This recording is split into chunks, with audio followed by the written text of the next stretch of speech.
Last year's emergency budget was about rescuing the nation's finances and paying for the mistakes of the past. Today's budget is about reforming the nation's economy so that we have enduring growth and jobs in the future. And it's about doing what we can to help families with the cost of living and the high price of oil. I've made sure that there will be no fuel duty rise this year. I've cancelled the fuel duty escalator when the oil price is high. And one final thing. As well as stopping these fuel duty rises, I am today cutting fuel duty by 1 penny per litre. This will take effect in petrol stations from 6 p.m. tonight.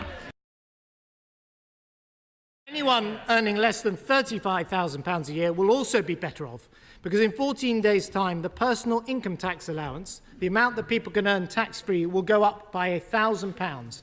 That's the largest rise in our history. And that means, in real terms, around £160 extra per year, or £200 in cash terms, for 23 million taxpayers. So I can announce that from April this year, corporation tax will be reduced not just by the 1% I previously announced, but by 2%. And it will continue to fall by 1% in each of the following 3 years, taking our corporate tax rate right down to 23%. And we will introduce from April next year this major change to our inheritance tax system. If you leave 10% or more of your estate to charity, then the government will take 10% off your inheritance tax rate.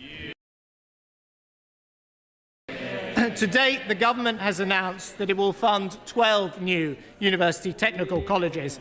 I can tell the House we will provide funding to double that number to at least 24. Today, I'm funding another 40,000 apprenticeships for young unemployed people. There are currently only 1,500 higher-level apprenticeships across the whole of England. This budget provides for 10,000 more.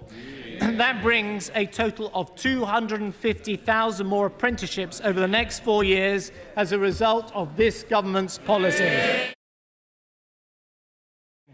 We are only going to raise the living standards of families if we have an economy that can compete in the modern age.